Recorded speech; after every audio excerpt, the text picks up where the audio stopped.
Hello, and welcome to the Thyroid Warrior Podcast. I'm Ebony, and I'm here as your wellness facilitator. I'm going to be sharing my experiences in managing Hashimoto's disease. I really hope that it'll help you on your personal journey. Keep in mind, however, this does not substitute for medical advice. It is only for your information and motivational purposes only. Now, let's get started. Hello, friends. Again, I have to just thank you so much for all of your support. It has really and truly made me feel so much better about sharing my story, but at the core of my being, I really want this to be something that helps you. And last week I mentioned about sharing my step-by-step and how I actually got through that time.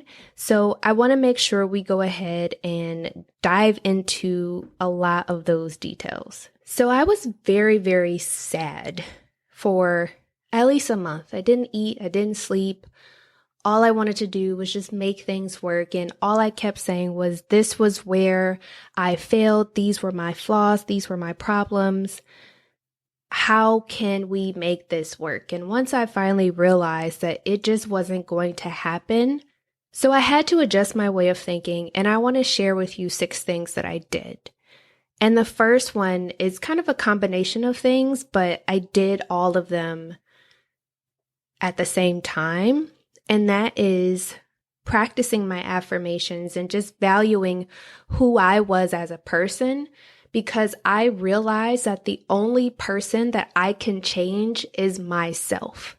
I cannot change anyone else. I couldn't change him. I couldn't change his family. I couldn't change my family. I couldn't change how people thought. The only thing that I was responsible for was myself. So for me, that meant getting it together and focusing on how I was going to survive, because I felt the downward spiral that I was going in. I recognized all of the joint pain and the hair loss that I started to experience, and I just decided that that wasn't going to be my end. I was not going to curl up in a ball and just stop my life because I couldn't. So when I realized that the only thing that I could change was me, every day I practiced saying my affirmation. My friend Allie suggested that I read The Energy Bus, and then I was also just getting really involved in church and finding a church home and just doing a lot of things spiritually. So naturally, my second thing that I did was developing a prayer strategy.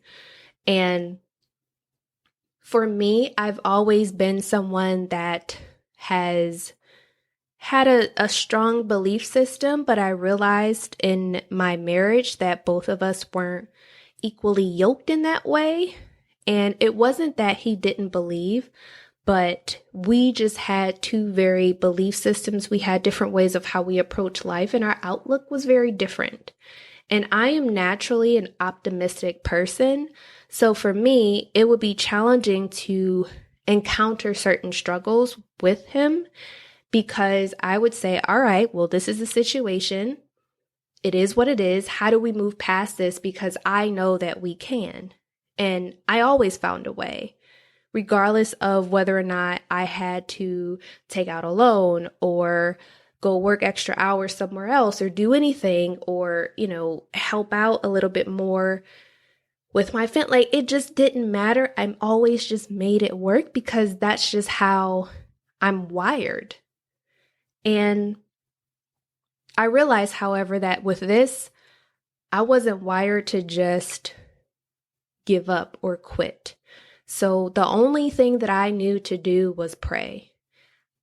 I also realized that I throw temper tantrums way better than a 2-year-old, because I found myself screaming out to God and just asking him, why would this happen? Like, why did this have to happen to me? But I was reading the other day that rejection is God's way of protection sometimes.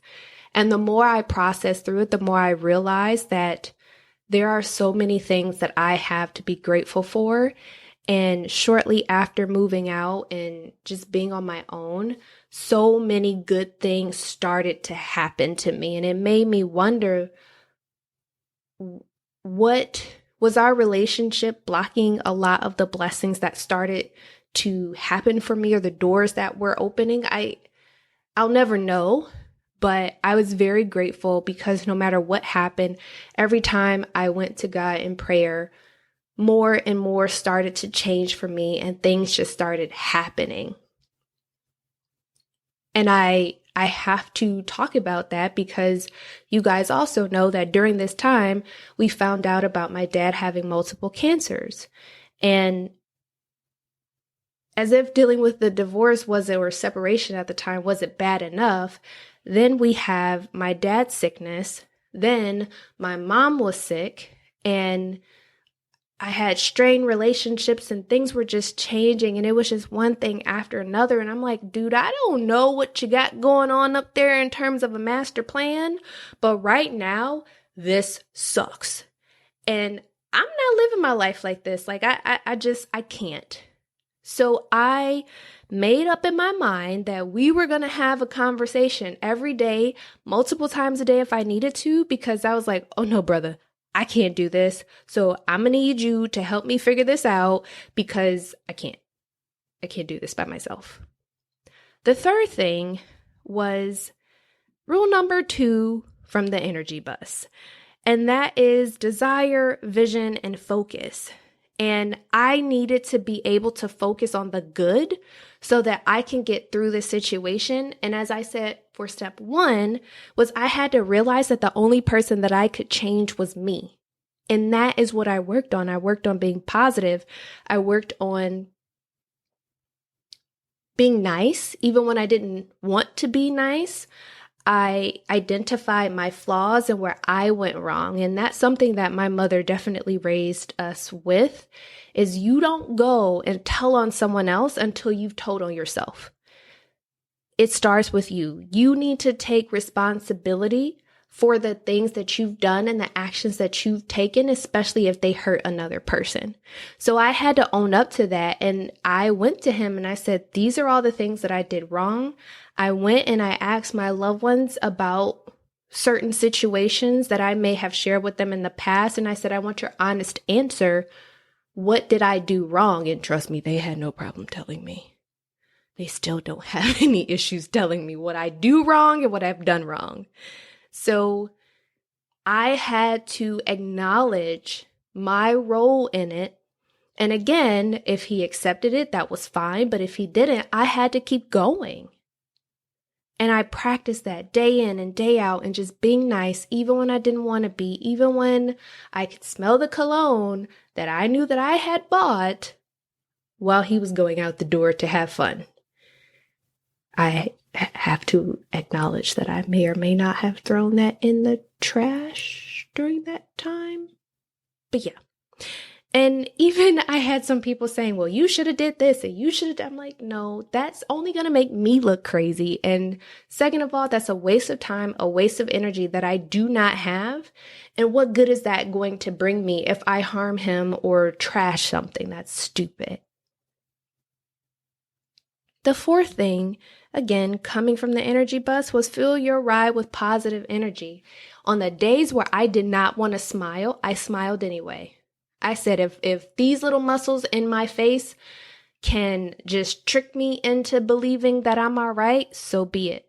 But every day I focused on something positive, whether or not it was the trees that were green, or the fact that I had food, or the fact that I wasn't hurting that day, or my hair didn't fall out, or I could actually get up without my joints moaning and groaning at me. I found positive in every single thing that I could muster. Why? My life depended on it. And that is how I have started living out every instance. I visualize and think about the good and what I want my life to be like. And I thought about how I wanted to end up on the opposite side of this situation. And I visualized it daily. And I am here to tell you that it all came true.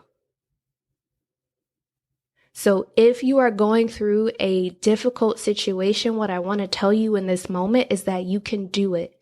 And I want you to visualize the other side of it. If it means that you don't feel well and you just can't see how your body is going to recover, think about those things. Think about the good things. Think about how amazing you're going to feel, how much energy you're going to have, how strong your bones are. And I promise you, you will start to recognize little changes manifest in your life.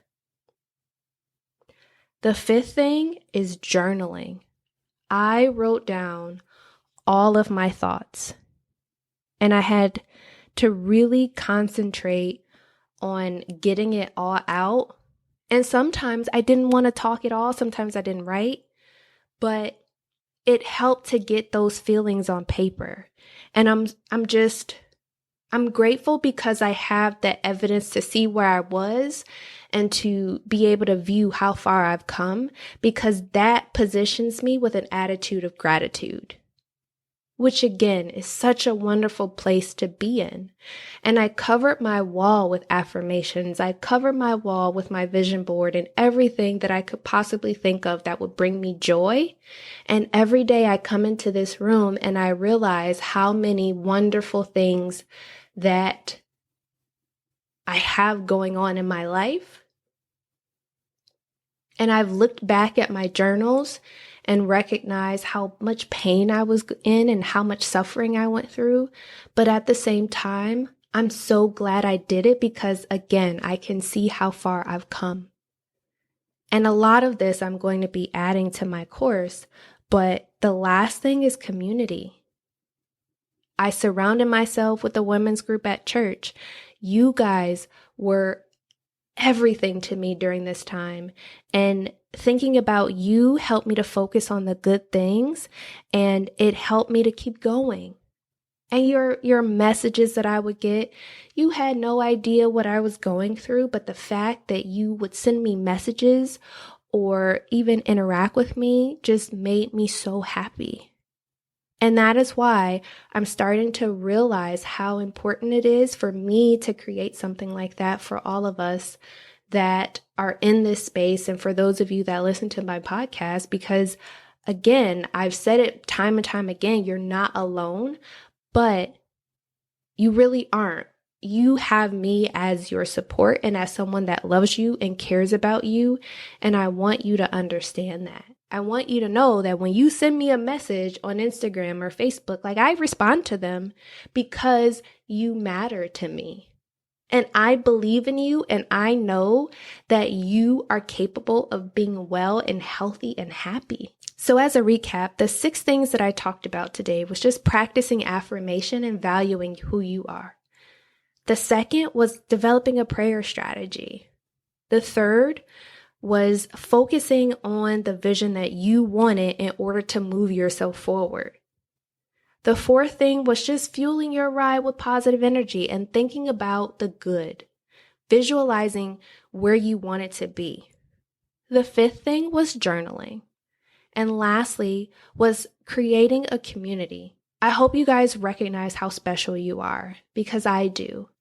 And if nothing else, I'm happy and honored that I get to remind you of that each week. So with that, take care. Okay, thyroid warriors, get out there and take things one step at a time. Remember, be great, reflect on your triumphs, and as always, be well. Take care.